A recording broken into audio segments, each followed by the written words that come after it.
Good morning. Good morning. Yeah, one of my favorites. Like, you know how you keep cologne in the car or perfume in the car, a little spritzes that you put on once you get in the car and stuff like that. So that's what I did. But I posted this here. Trying to wait till I get up here to this red light. Safety first. Safety first. Feast your eyes on the beautiful specimens. Oh, and of course they're human.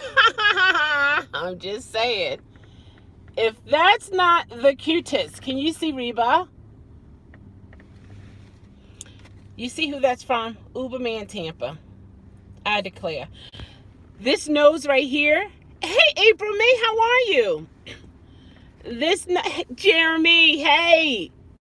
This looks like Eddie's nose there.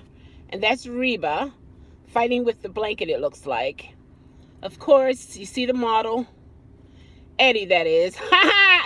You see Uber Man Tampa. They sent me a beautiful Christmas postcard. Well, yeah, in a postcard form. Excuse me. Isn't that lovely? I tell you, I just appreciate people just being genuinely kind, you know, and the things that he, actually, I thought he wrote it. Let me see if I can do this without messing this up, because my address is on it too. Oh, I hate to bend it. Let's see, it's going to be upside down if I do it that way. That won't work. Okay, let's be creative here. There we go. Isn't that gorgeous? I thought that was his penmanship. He said he printed it, and I was like, oh my gosh, this was really cute. I'm trying to watch everybody, guys, here. He said, from our family to yours. Let me pull over right here really quickly here.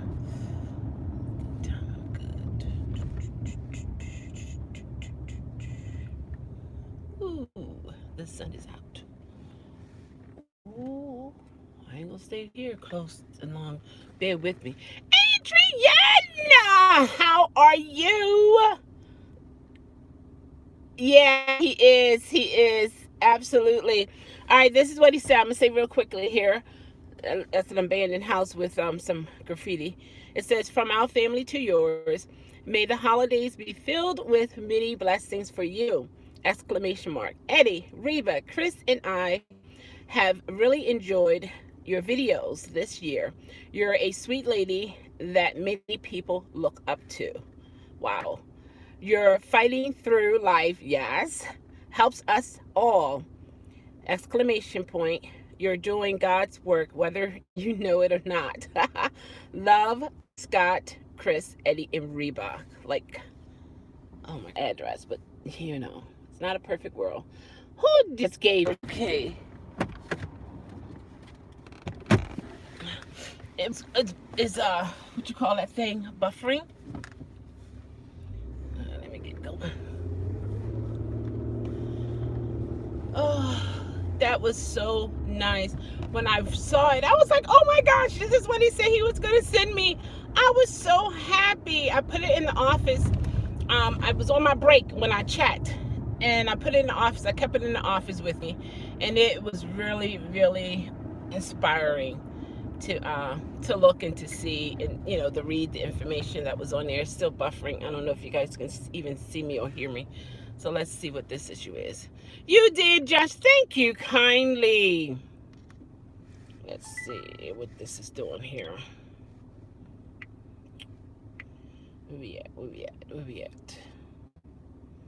Thank you so much. We talk on the phone all day, every day. Oh, wait a minute. Did I miss something? What's going on? Jeremy, what's going on? Am I missing something here?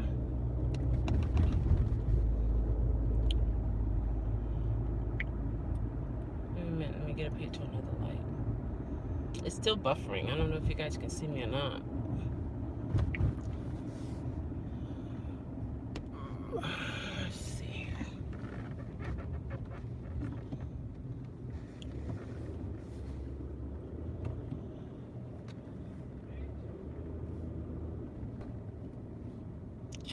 Okay. I'm trying to find it. And keep my eye on these people around. Yeah. Yeah, now.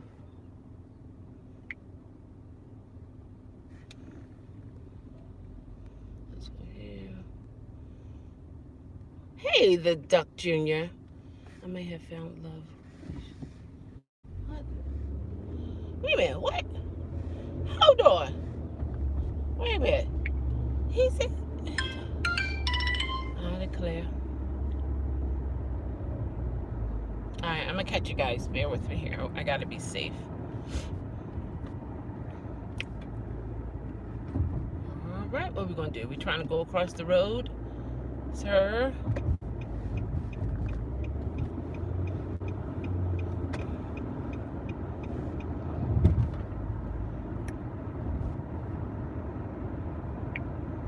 No cars in front of me, guys. I'm good on that end. And we get into a red light here. I just want to see if it's actually buffering. Let me try to get this here, okay? I might have found love. We shall see if that person feels the same. But long distance, they live 7 hours and 38 minutes away. Stop! Shut up, Adrian. For real? Oh, for real? What? What? How long you been talking to him? I mean, what? I don't even know him or her. I'm assuming. That's messed up. Let's see. I don't see. Oh, okay. Oh, it is on something here. Let me turn it down. You know what? When you have a phone that is 3 years old, things begin to happen to it. And the sad part about it, it's sad. When I get an opportunity here, because am I still being seen on here, Jeremy? Because I just see it going around and around and around. It goes where it stops, nobody knows. So I don't know if it's good or not. You know what? See, Adrian, I'm gonna get you. See that? He got me on that one. Oh, he got me on that one. So. Oh my gosh, he got me. You can see me. It's not buffering on your end. I just see the circle is going around. Oh, they treated the streets here, guys. We're supposed to get some snow. Well, okay. I hope to be off the road. Yes, indeed. I don't mind driving in the snow, but if I don't have to, by golly, I don't. Nope. No, I don't. No, I don't. And I don't know how well this car will perform in the snow, so I'm not in a rush to find out either. So it's okay. It's okay.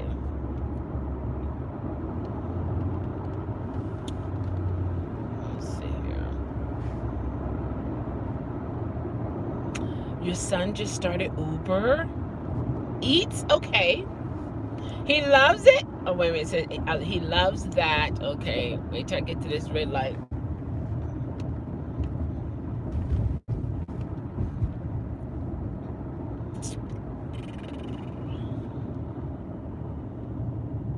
Oh, yeah. A lot of people, yeah. Instant pay. I'm afraid it's too much wear and tear. Yeah. Yeah, well, you're definitely going to get that. Basically, it's just best to set aside some of the money that you make for that type of situation, because that is a guarantee. You know, if you are used to driving your car a certain amount and then something changed, you have to drive it more often than not, it's going to be wear and tear. Oh, okay. Jeremy got it. Thanks. Appreciate it.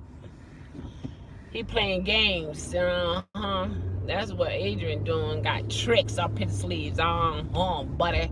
I got you. I got you. That was a good one. I'm just totally just like, oh. Just thinking. I guess I was just thinking about myself, right? How selfish of me. How selfish of me. Yeah, April, May. Oh, really? Okay. All right. I'm gonna have to read about it more because I'm missing something there. I'm missing something, and yeah, I'm missing something. Okay, I'm missing something for sure. This is so crooked. It keeps moving. Is it that I'm losing weight? I have more room with the sweater here. I can only wish, right? I can only wish. Anyway, yes. April, May. A lot of us drivers, we realize that. Because think about it, every tire has a certain number of threads. Oh, they're giving them clothes too.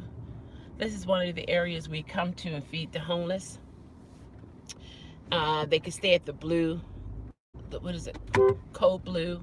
I hit it so hard, it's just, all I need to do is tap it. That's my stuff. That's sad. One of the cold blue shelters here, and it's full. However, some of the individuals, they prefer to stay out. They prefer to sleep on the streets. They feel safer that way. And so not only my family and I, but there are other organizations that come through and they'll feed them apart from what they get inside of the shelter, and also give them clothes and things of that nature, hats, gloves, socks. My mother has a project that she does every year, and this year we passed out coats, and now she wants to, when she talked to some of the homeless men, they said they need winter socks. So I am in search of ordering a bulk amount of socks for men, but there are women who are homeless too. So there is a style of a sock that I can get, and it says that it's like unisex. So that way you kind of sort of can reach more people than one person, or one gender, if you will, and do that. Yeah, you know, they were nice coats too, because the coats were donated. They were given to me to donate, so I gave it to the church, and then the church went out and gave it to the homeless people, things of that nature. So now we're working on the socks and getting those out. And yeah, you'd be surprised how they got where they are for various reasons. A lot of them were in the system, meaning working, had their social security card number, address, so on and so forth, contributing to society. And then some are mentally ill, and some are on drugs. It's a different types of situation, and I'm used to doing this since were young, because my mom and dad, that's what they did. So we saw it growing up, and you know, and whenever they would do it, a lot of the times I end up being with them when it was done. We went to different banquets and different gatherings and stuff like that. I was always with my mom, you know, with my beautiful gowns on. I always was close to my mom. Always. Even some of the pictures I have, my mom got me sitting right next to her. Everybody else, all the other siblings are posed, sitting on the floor with their beautiful outfits on, taking pictures, and I'm sitting right there beside my mommy, you know. And I still have that picture. I have it in black and white. And I always been next to my mom, always. And for some reason, I was the child that they took everywhere, pretty much. When it came to society, socializing and mingling with people and doing feeding the homeless, feeding. My dad got permission from a principal at an elementary school to open their cafeteria. The food was made, but to open their cafeteria so that the homeless people can come in and get fed. So different things that I remember growing up, and it's like it's just in me, to help if I can help. And so and it's not like we're getting government money or anything. There's nothing. This is money coming out of our own pockets, and we do not get taxes off. You know how you get a tax write-off for it? We don't do it. We just giving from the heart, giving to people who are in need, and we keep it moving. Some people, that is their motivation, is because it's a tax write-off. That has never been our motivation. It's just something that is good and nice to do when someone is in need and you're able to help them. If you can't help them, that's a different story. That's fine. But when you can, it's good to have a heart to do so. So that's just a normal thing for us. And we don't just wait to this time of the year. It can be at any moment, anytime. If we are able to, it's done. But over the years, we realize there are some people that are willing to help them, and they can really mess up for a lot of people, but you can't let that stop you from reaching out to those who really need, And so that's how we do what we do. But I remember, it's like ever since my psychotic break, I'm not the same person I used to be. I didn't always be uncomfortable around strangers.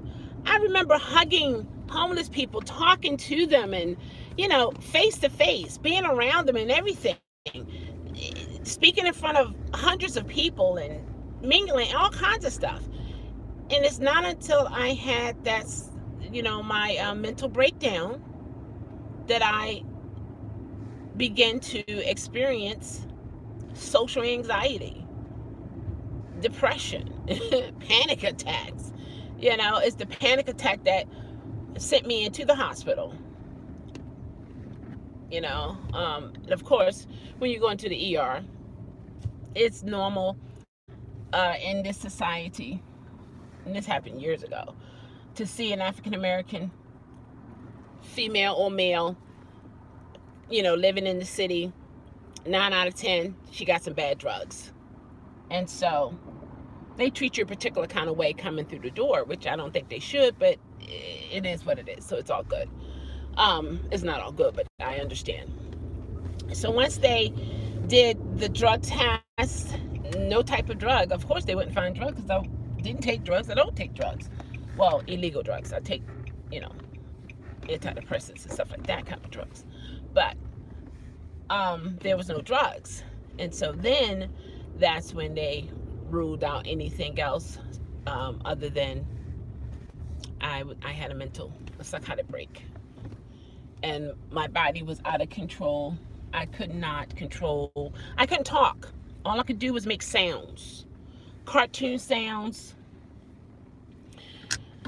Donald Duck sounds, just constantly sounds. I couldn't communicate. Now, when they were talking to me, I heard what they were saying in my mind, but I could not connect my brain to process it, to verbalize it. All I could do was make sounds. My body would shake out of control. I had no physical control over my body. Bodily fluids, I still had that control. But it was just a great disconnect from me being able to communicate. And when they sent me to the separate Pratt, I was there for maybe 2 weeks, and I was in my private room before they sent me over to Shepherd Pratt. And so the nurse came in, she was talking to me. I can't remember everything they said. They did a EEG, my brain waves and all that kind of stuff. And so then the night I had a girlfriend came in town she came and she spent time. We were just chit chatting, having a great time. And then, visiting hours were over. And so she left. I was in my room by myself and it was quiet. Then my nurse came in, and I remember her from school, nursing school. I think it was nursing. I remember her. She was an LPN then. I think when I saw her, she was a nurse. So anyway, it was quiet. I was going to sleep, and the lady nurse had came in, gave me my medicine. So I was, fading out, going to sleep.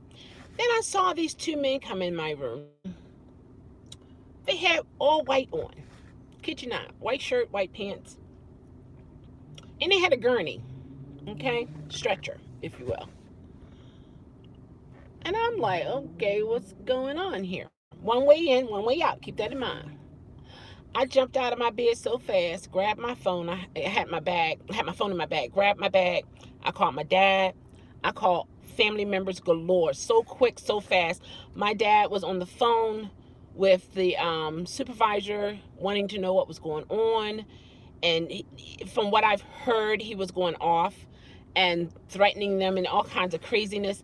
And then one of my brothers, who did I call him? Anyway, my brother got there, and by the time they got me to the door in the ambulance to Shepherd Pratt, my brother was there. And I was like, no, I'm okay. Nothing's wrong. I'm okay, And they were like, apparently I said something when they interviewed me or something, and I don't even know what I said to them. But anyway, I was afraid. I was like, no way, you're not taking me nowhere. It was just crazy. And so my brother was there, and I was glad that my brother knew exactly where I was. And so then I said, okay. And they said I had to sign, and I didn't want to sign. And then they talked to my brother, and they were like, if she doesn't sign, then we will have to sign, so on and so forth, because they felt like I needed it. And to be honest, I needed it. I didn't know I needed that help, but I did. So anyway, I said it's okay, my brother see where I will be sleeping. So they, after the signature was on, he was able to go up on the elevator with me and the paramedics. And so they showed him where I would sleep, and everybody had private rooms. And it was dark. Everybody was asleep by then. And so I slept, I kid you not, for about 3 days. But I noticed certain times of the night, my door would be cracked open. And the first time that happened, I got out of my bed, looked under my bed, but the kind of beds they have, no one can get under your bed. So I was like, oh, okay, no one can get under my bed, because it was the way it was built, like a platform bed. Of course, they can't fit in the drawers, but I did look in the drawers as if a human being can fit in the drawers. Anyway, I'm just saying, had my own private bathroom. Went in the bathroom, see if anybody was in the bathroom. No one's in the bathroom. So then I go back to sleep. I never came out for my daytime meds, never came out to eat. Eventually, I decided to take a shower. I'm just saying, this is the bad state of mind that I was in. But I thought everything was normal, okay? You know how when you know something is normal, it is normal? That's how I thought the abnormal was normal, okay? So I get back in the bed, I go to sleep. Then after that, I noticed the door. Same thing with the door.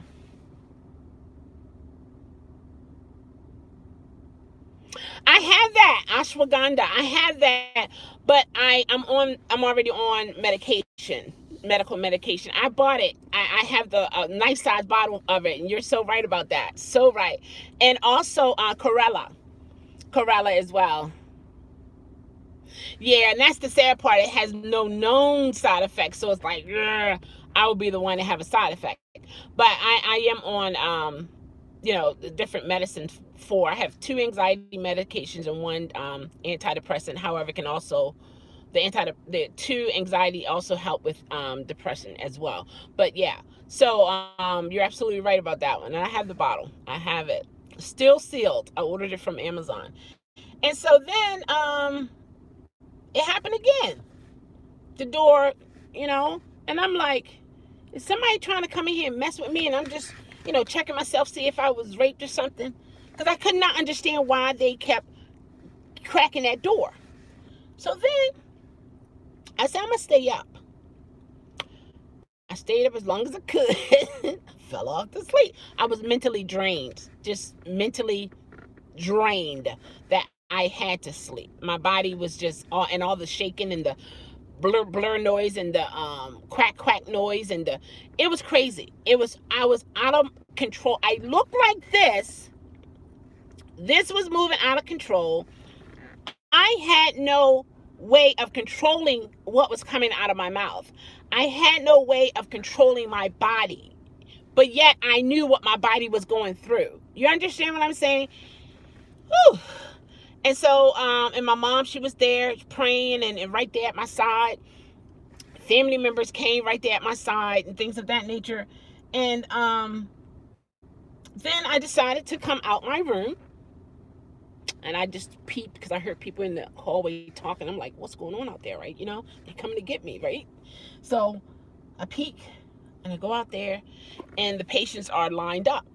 They standing in line. They got to go to this window, get their medication, open your mouth, make sure you swallow it and all that kind of stuff.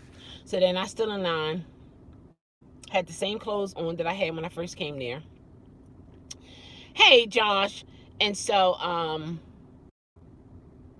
I took my medicine and they were giving out food and the food was smelling good.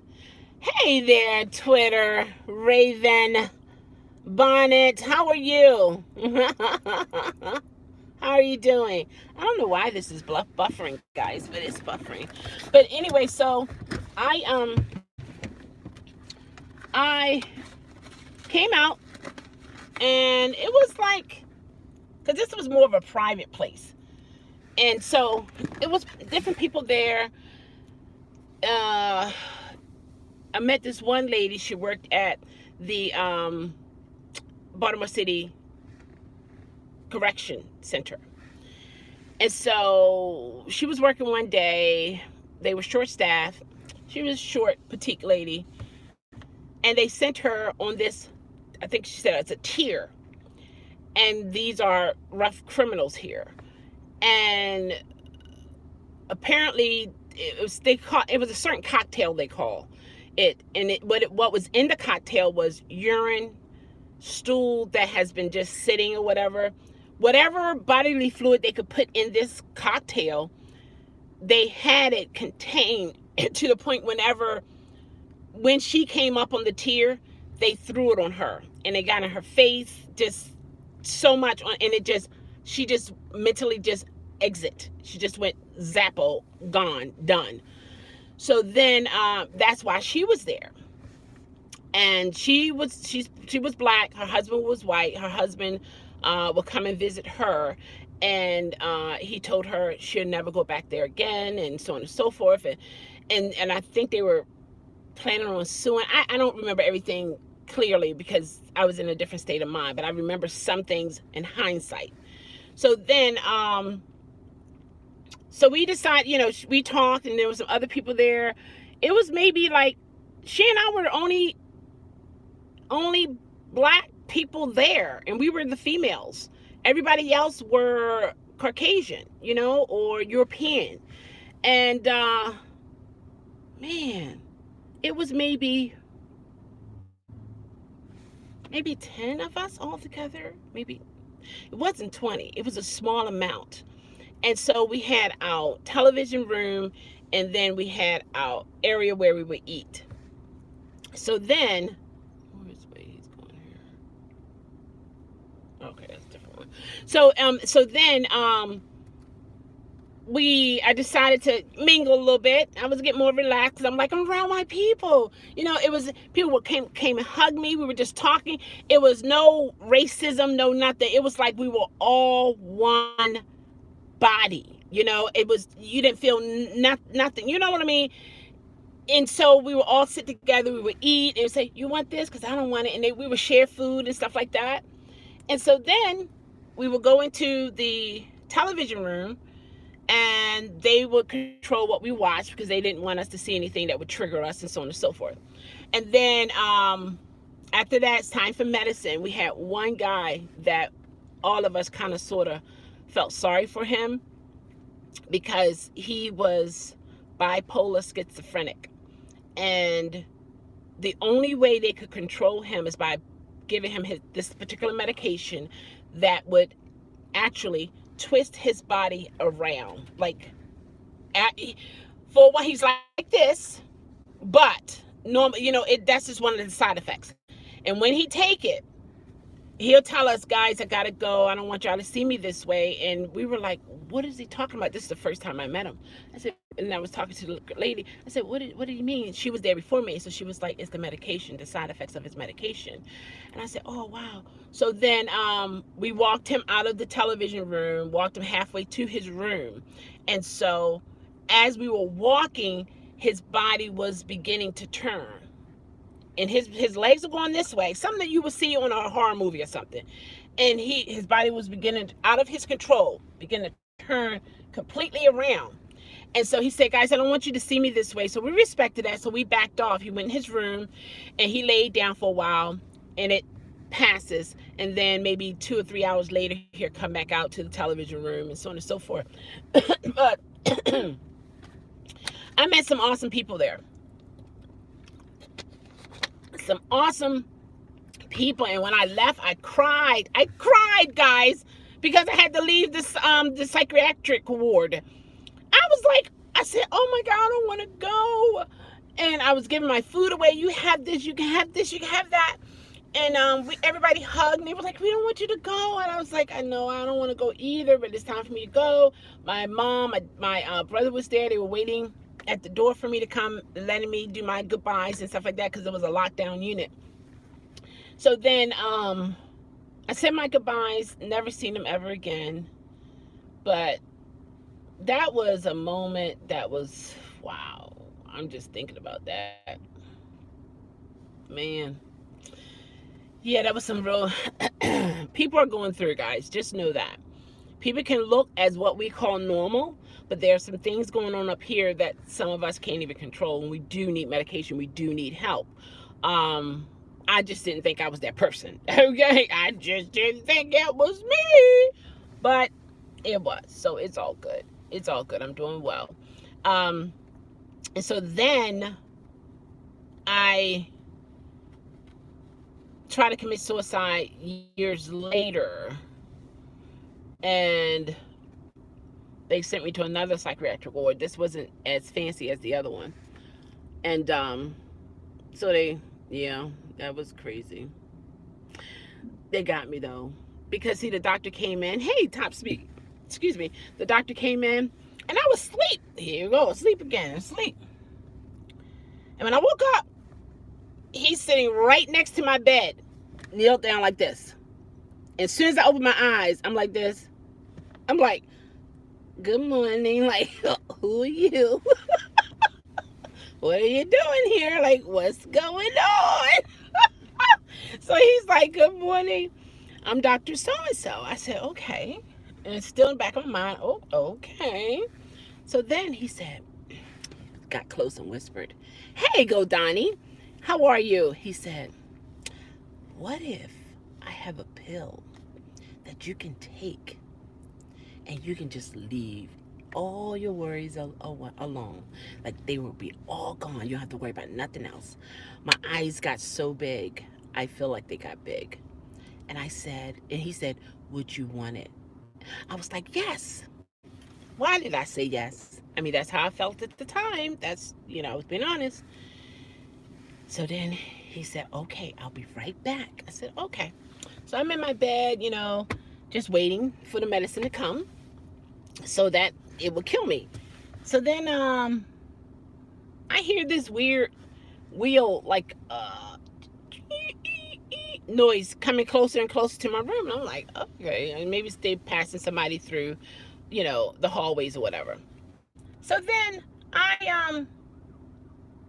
then the lady come through. She said, I'm here to transport you to another unit. And my mom had just came through the door, and I said, "What do you mean another unit?" And she said, "I have to take you to the psychiatric unit." And I said, "Huh?" I said, "What? What do you mean? I'm not crazy. What are you talking about?" "Hey there, Misty." I said, "I'm not crazy. What do you mean?" Again, not realizing what I said to the doctor, and not really realizing what kind of doctor he was. I get in this thing. This thing looked like a wheelchair. And I'm telling my mom, "Mom, please." I'm holding all my belongings. "Mom, tell them I'm okay. I'm not crazy. I don't need to go to the psychiatric ward." And I can only imagine the thought my mom was thinking and what she was feeling as a mother, seeing that her daughter don't even realize that she has a mental issue. And the help that she's getting, she see it as someone hurting her. And then in return, my mom being my mom, the most important person in our lives, not be able to change things. You know what I mean? And so she said, "Chelle, you're going to be okay. You're going to be all right. Let's just see." And she was keeping me nice and calm. So we made it in there, and I'm looking around, and I'm talking to my mom. I said, "Mom, just tell them I was nothing wrong. I didn't know. I was just joking, so on and so forth." And my mom said, "Chelle, well, this is what you told them, and this is what they have to do." And I just couldn't understand it. My mental state was not comprehending. So then the psychiatrist, I came into his office, and I was like, "Look," I said, "Doc," I said, "I'm fine. I work in the medical field. I know about psych and all this and that. I'm fine. There's nothing wrong with me." I was half asleep. I didn't know what he was saying. Maybe I didn't say that. And so then what did he say? He was so calm. I remember seeing him sitting behind his desk with a white jacket. He said, he called me by my name. And he said, "Do you think it's normal for someone to be willing to take a pill that would kill them?" And I'm like, "Absolutely not. That doesn't even make sense." I forgot what I said to the doctor. And so he said, "What do you think should happen to that person?" I said, "Well, it's obvious they need help. They definitely need help." And he said, with my surname, he said, he called me by my name, and he said, "That person is you." I was like, "And when? What?" I'm like, man. Then I had to share a room with two people, with another person. It was me and this other person.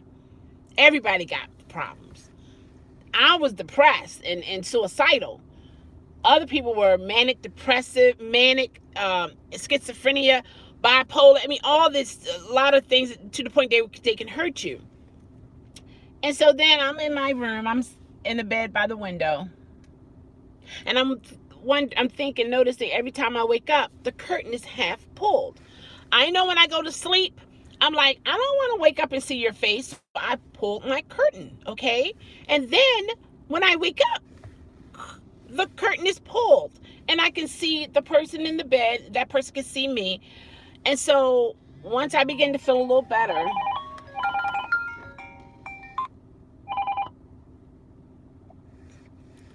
hello? Hello? What other phones? What are you talking about? Oh, how many phones you have on? On. Oh, I only have one phone ringing. I'm doing the live with the other phones. What you talking about? And if I was if you did hear other phones ringing, and I know, that's messed up. I was trying to though. I was trying hard. I know, right? I declare. Yeah. So what's going on your end? Yeah. Work or Holly working? Work or Harley working? Uh, I declare. Yeah. Well, let me wrap this up, then I'm going to give you a call back, okay? All right, you working over? All right, I'll touch base with you then. All right, later. Okay, so then this is some good lotion here, guys. You see that?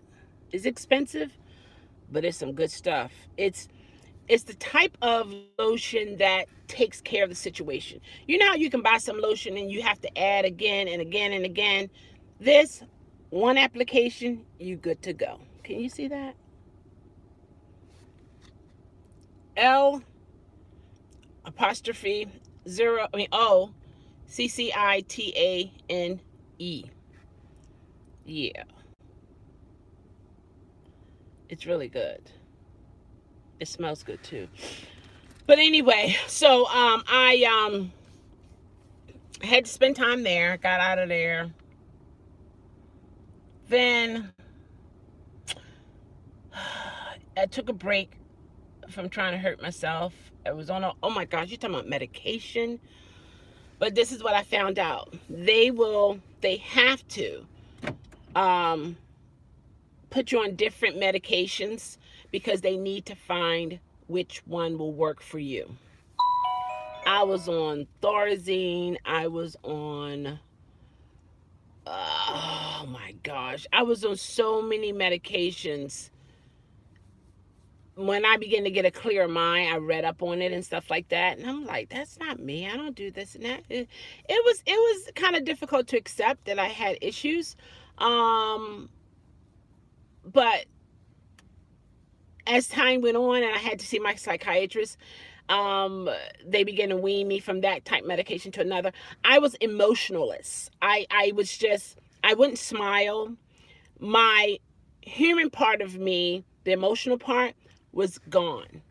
It was just, I was plain face, no smiling, no nothing. I remember looking at one of my the license when I had to take my license, and no smile, no type of facial enthusiasm whatsoever. It was just not even that. It was, I was not in touch emotionally, and that was from the medication. So then as time went on, they began to take me off of this, put me on this, so on and so forth. So I pretty much, I think, found a medication that is good for me, and I've been on it for years. And that's another thing, guys. You can be on psych medicine for years and your body get immune to it. And then what it used to do, you know, protect you from in terms of being depressed or anxious and whatever the issue is, your body get immune to it. And then next thing you know, boom. And that's what happened to me. I was on Zoloft for years. My body got immune to it, to the point I started having suicidal thoughts. And my last attempt was 2017, you know? And that's really not too long ago. You know what I mean? So I've been on this other medication since then, and I haven't had any thoughts of suicide.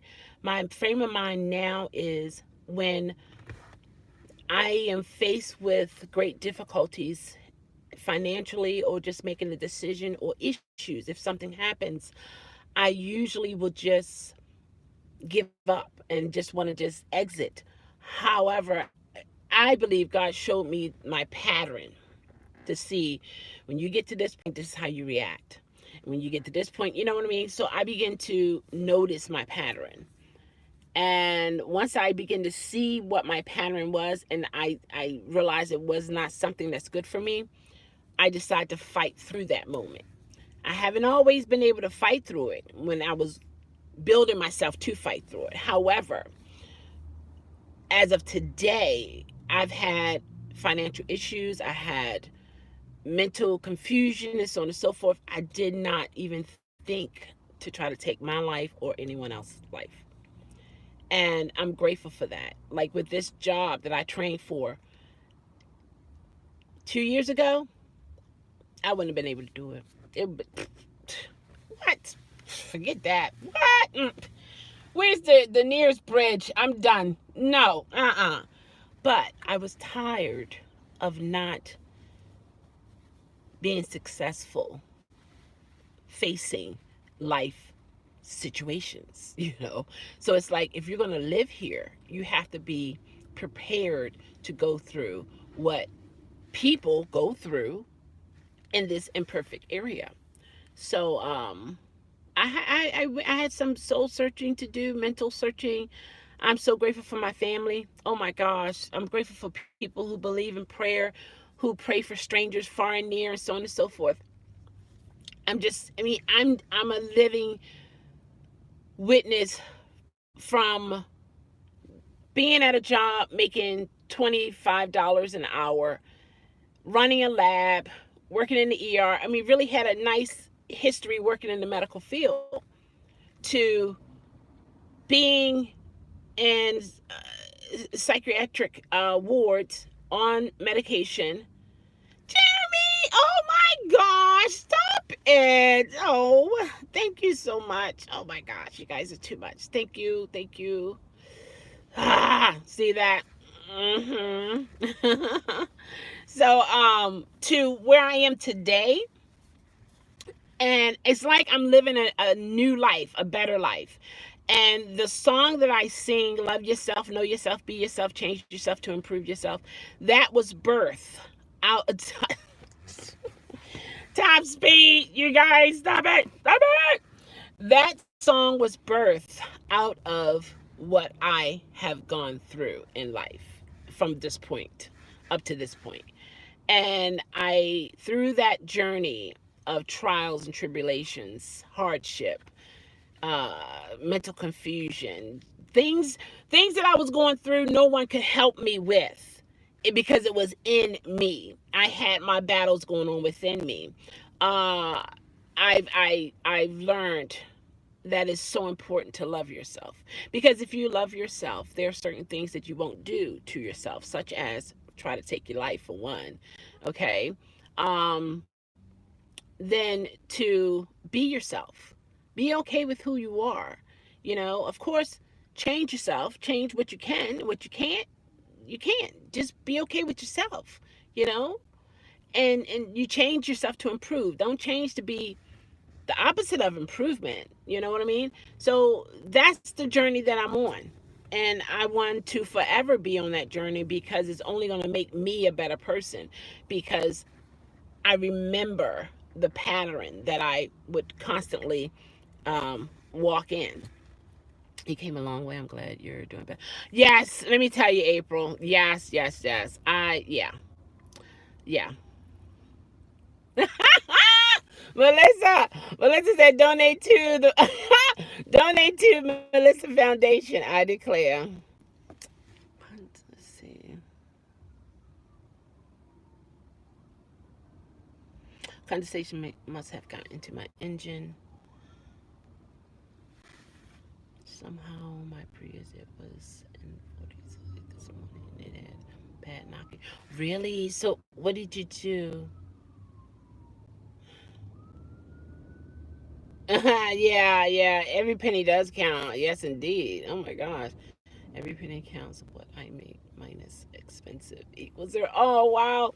Welcome to the real world. If you're working for something. Okay. That's another reason why it's good to live under your means as much as possible. I'm planning to visit you within the next year. Who do you? I can't afford to lose anyone else if I have to drive.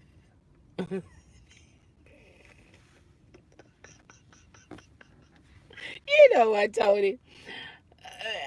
Up there, I will until it dies on me. Oh my gosh.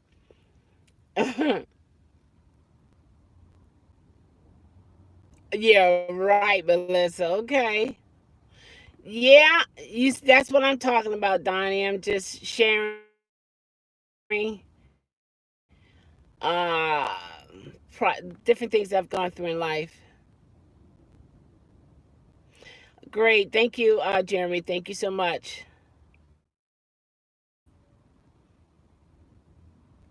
All right. I'm going through the feed. I don't know why, Josh. Oh, wow.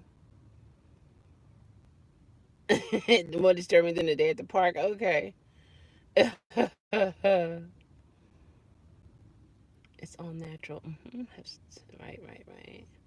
Ashwagandha. Yeah, you're right. It does have a lot of side effects. So far, the ones that are there, that are out there, I haven't experienced it. You had the same problem with anxiety, April? Oh my gosh. What type are you doing better? Hey, Uberman Tampa, how are you? Yeah, my parents are awesome people. Awesome, awesome, awesome. I'm gonna get back with you on that one, Aaron, Adrian, for sure. Okay, because I want to make sure that I'm, you know what I mean? Yeah. Uh-huh. Okay. My car started this morning like you do when you accidentally get in a cold shower. Woo! Okay, okay. All right, so was going through some things. So for me, it's so important for me to know myself, for me to know my triggers, and that's something I had to learn. And the way I learned it is when I was in stores. You commented again. I read your comments. I'm back. You said, wait a minute. Okay, hold on. I'm back now. I had to do a few things. We're getting our new home supposedly tomorrow. Okay. But we won't move in it until Christmas. Okay, that'd be a nice Christmas present for you. Moving into your new place. That's awesome. So for me, and this is for me, this works for me. I need to know me because I am with me 24/7. I cannot rely on people to know me better than I know myself. So I have to know me. Hey, Aaron, how are you? I have to know my triggers. I have to know how I feel when a panic attack is coming on. I never was so in touch with myself until after my mental breakdown.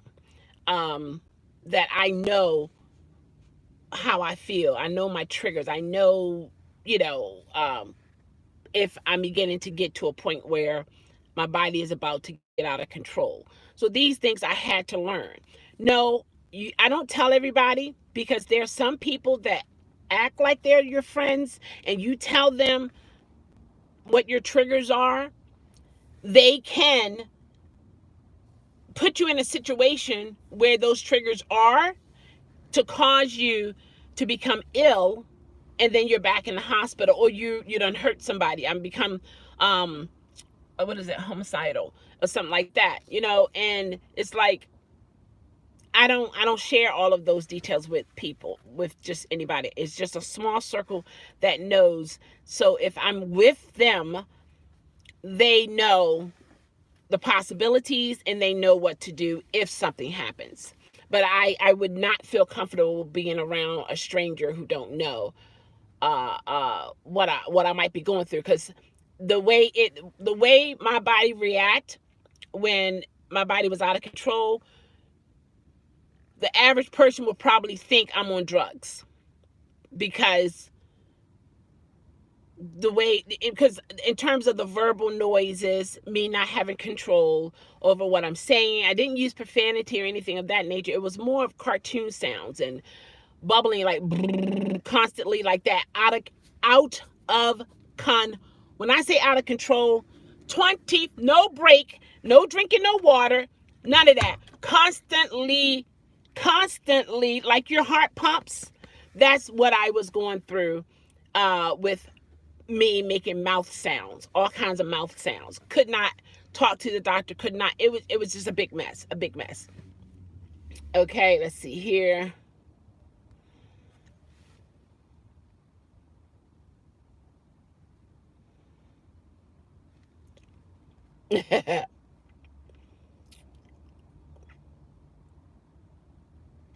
I'm with me. 22/7. Wait a minute. What happened to the other 2 hours? Where are you? Where are you, Aaron? Out of the day. I let my body get away.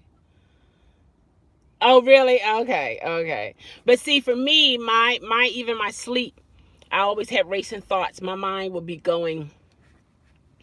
Oh my gosh, my mind would be going crazy out there. When I was younger, I always ended up in the ER with panic attacks. Oh, wow. I read a lot of books and learned more about it. I now have meds. Okay, if I need to take it. Okay, okay. Your ex-husband had bad panic attacks. It's no joke. It's very important to know your triggers, to know what your body go through. See, for me, my heart would start racing.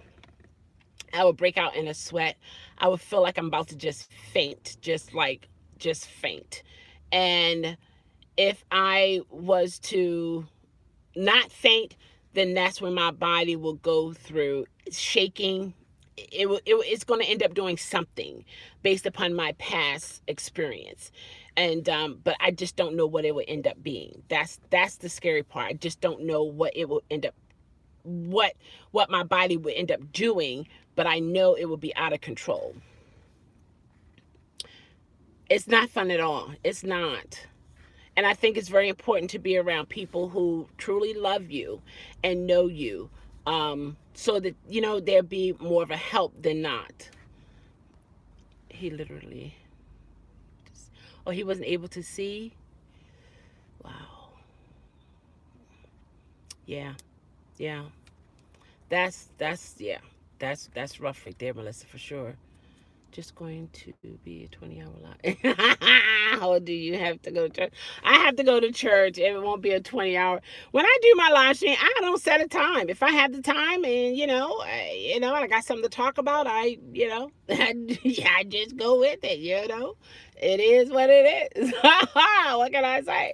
But, yeah, so it's nice to be on this side, and I'm more in touch with myself, which is awesome.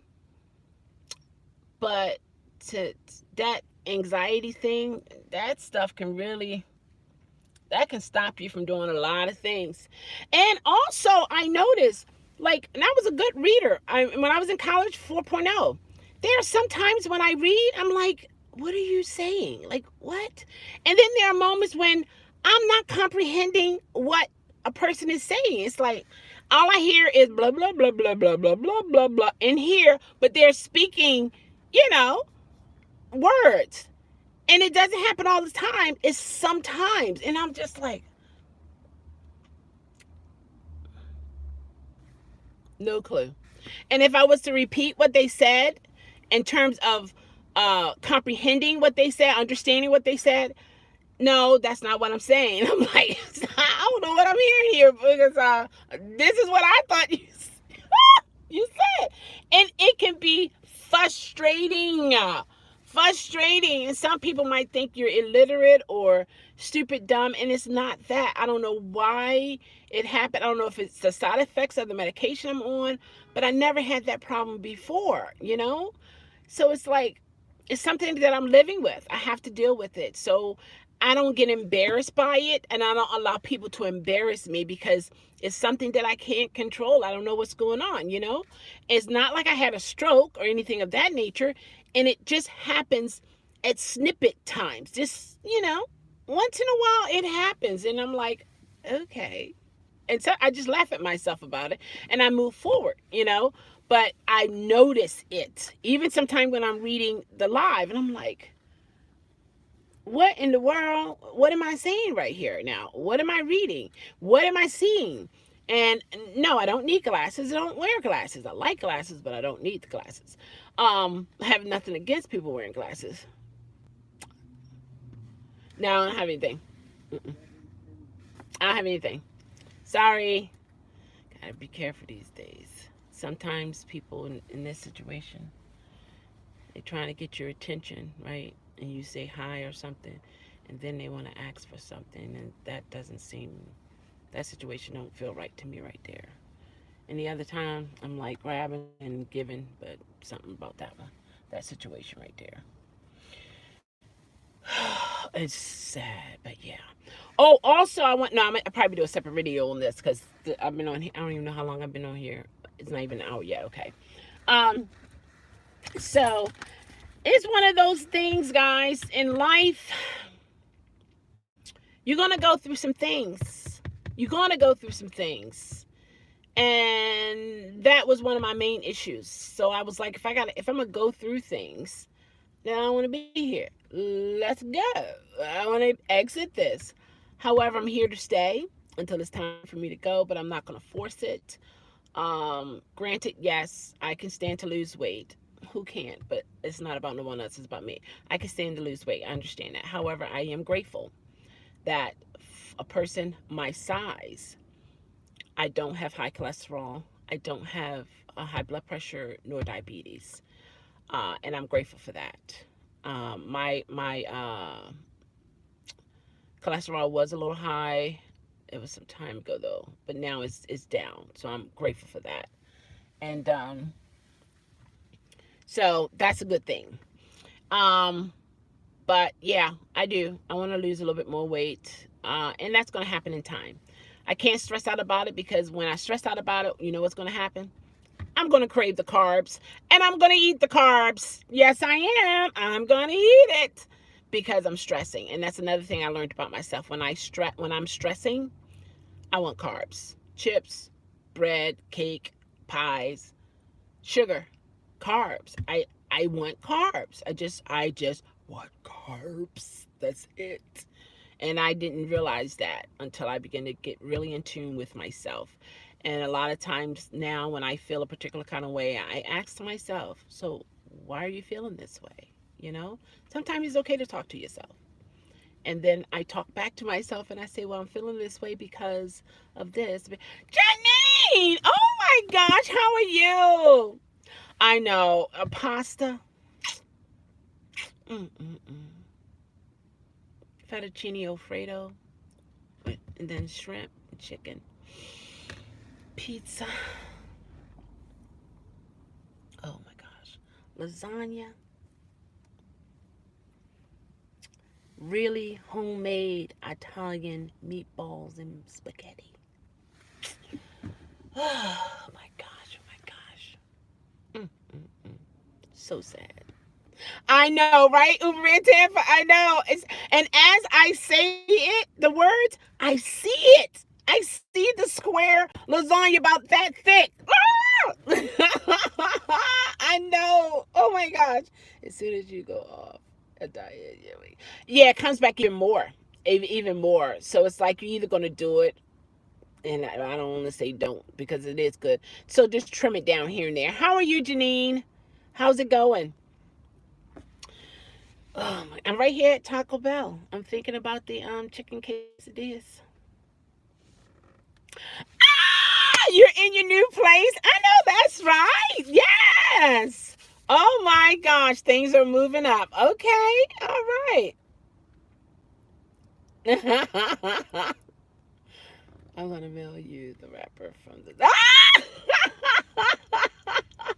You said you're gonna move. Hold on, wait. See, here we go.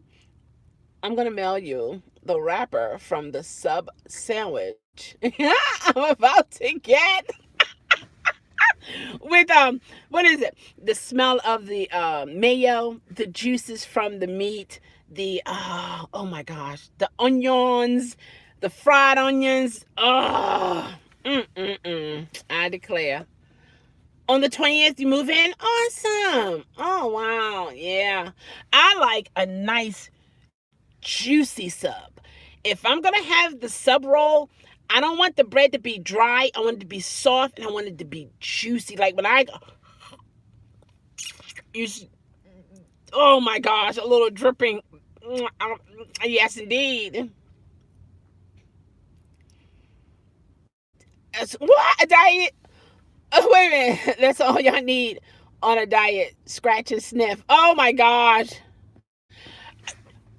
Two new Janine. From the last time we talked, it was like, and what? Two jobs? And about to move in? Oh my gosh. Janine, come on now. What did you say? You're going to trust the process? Mm. Oh my gosh. That's what I'm talking about. That's what I'm talking about. Mm. Come on.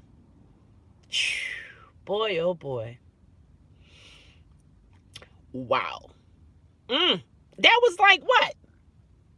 A couple weeks ago?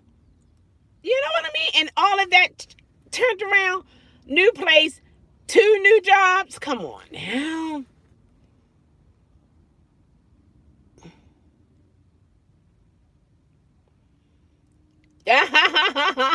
So are you, Donnie. I'm looking forward to watching your videos.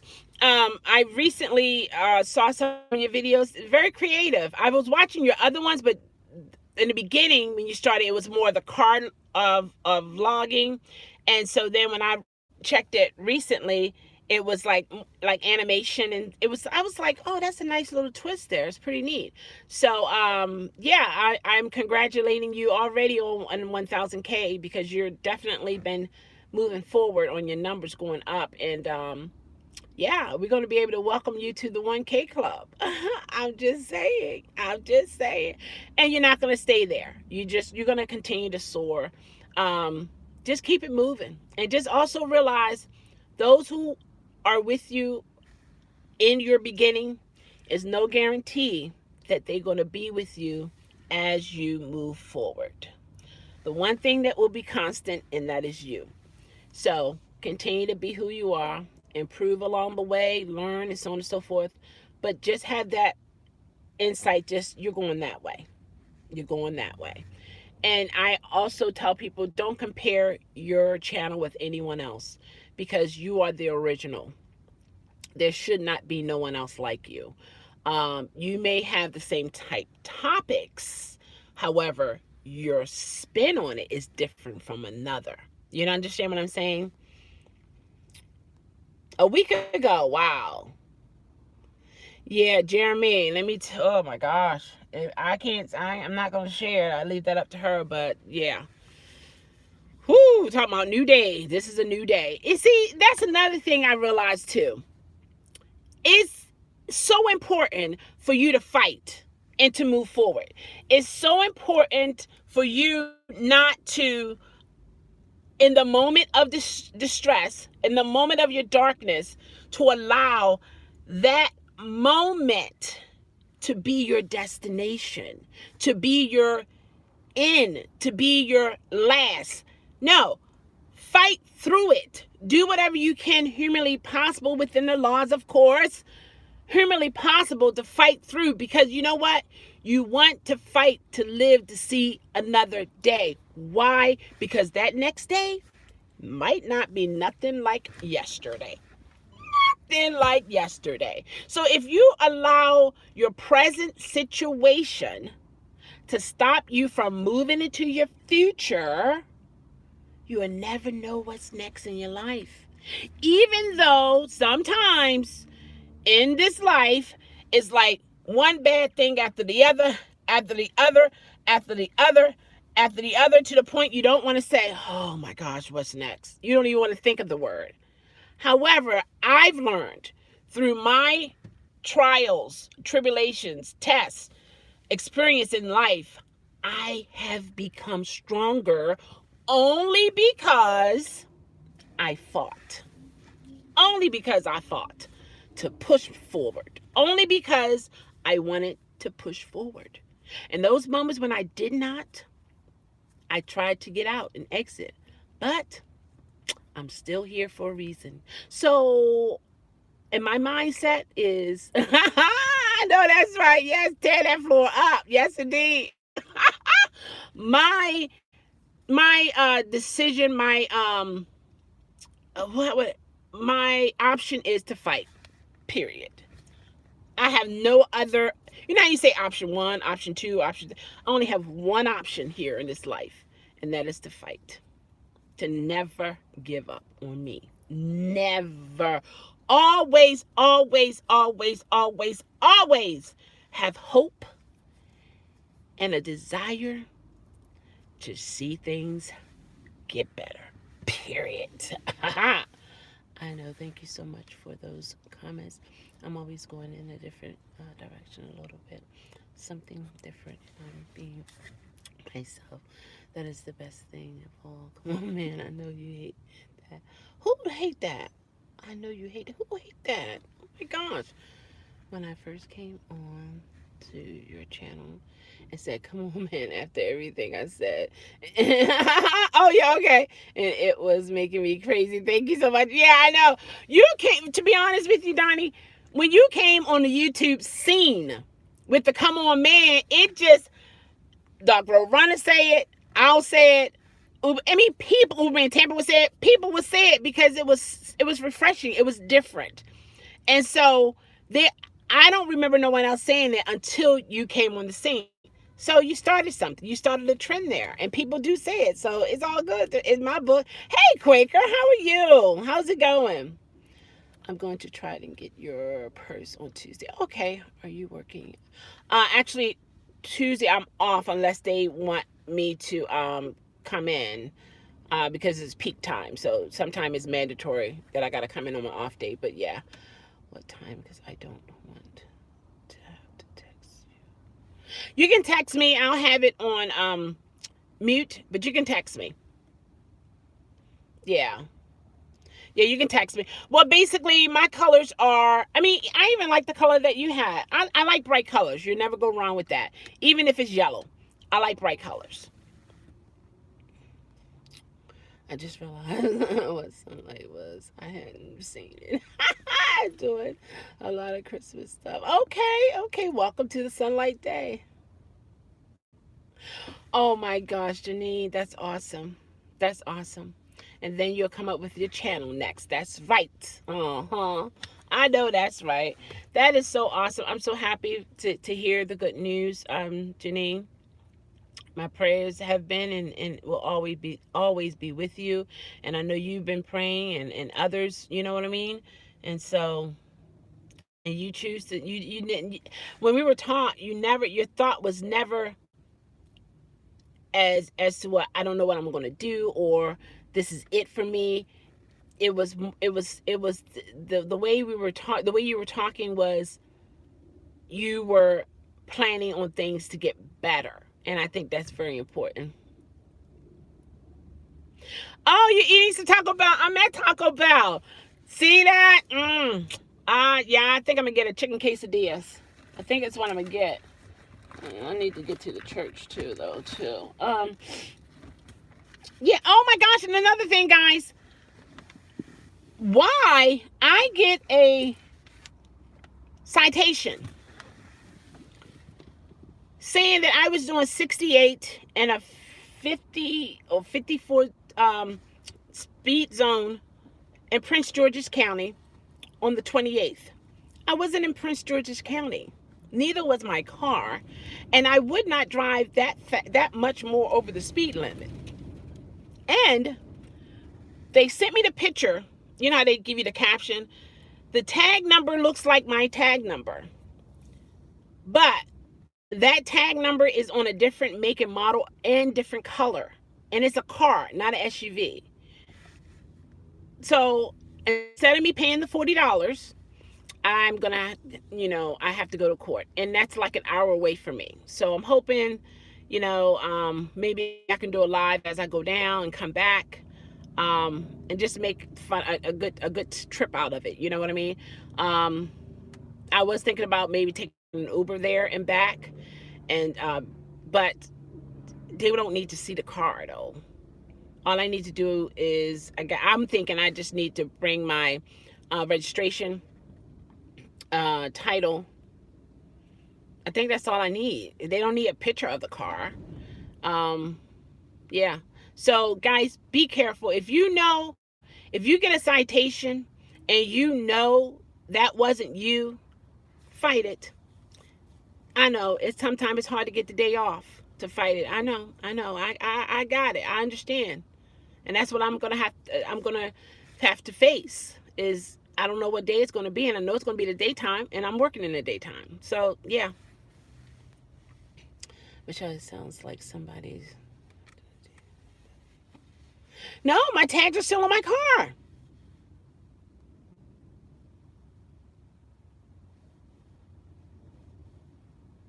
Yeah, I'm gonna go to court with it. My tags have been in where they say I was. The 28th, wasn't at Thanksgiving. I was at my sister's house. She's in another part of Baltimore, Maryland. Baltimore County, Maryland. Yeah. Not Prince George's. Prince George's is going towards DC. I was more up north. So, you know what I mean? I'm like, wait a minute, hold on. The car was burgundy. It was a Toyota vehicle, not a Nissan. Everyone needs to be documented.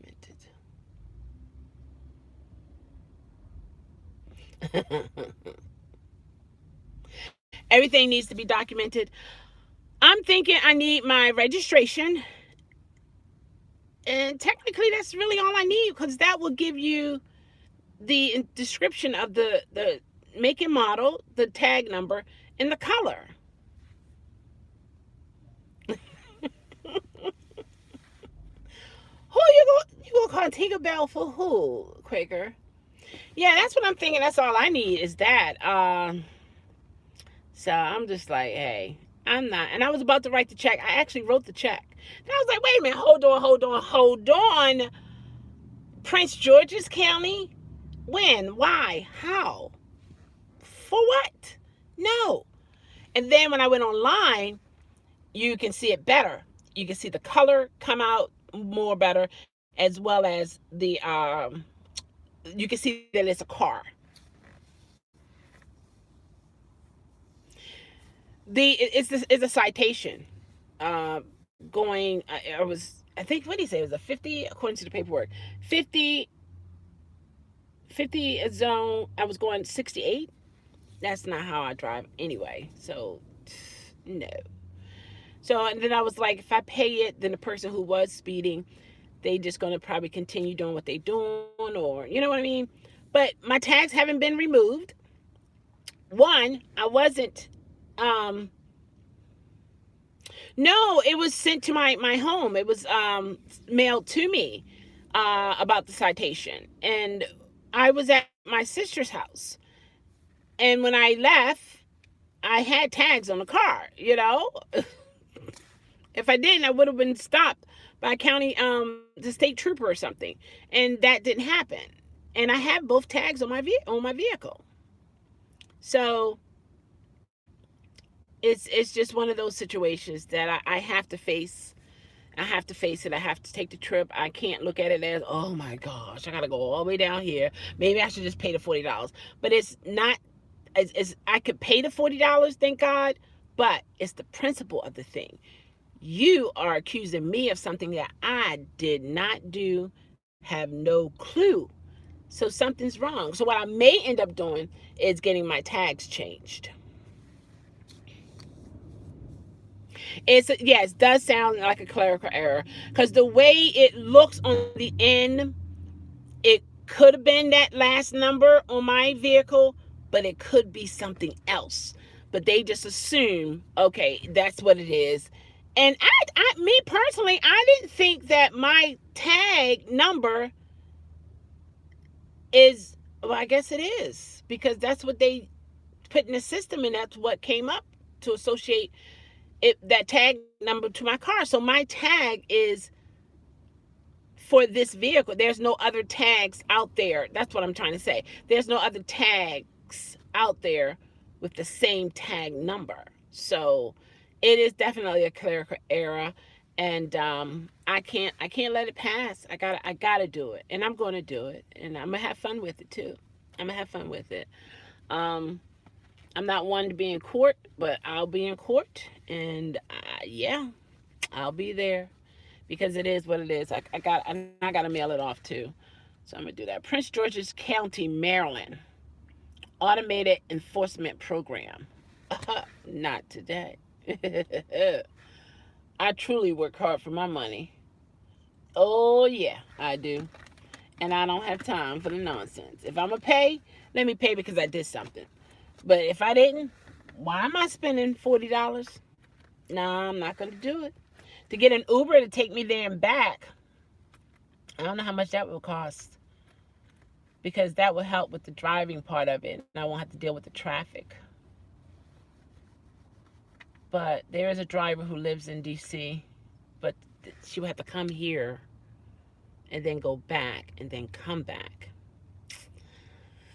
I don't know. I don't know how much that would make it worth her while to do it. I'll find all that out. I'll figure it out. One number can miss you and accuse us of something wrong, and we're not guilty of that simple reason. Oh, why? And a lot of innocent people. Yeah, clear. Yeah, absolutely. Yeah, or not describing the person properly and saying, "Oh, yeah, that's the person right there." That's it. Yeah, you're right. A lot of innocent people are locked up, and a lot of them are coming home, telling their stories. I've been noticing it on television.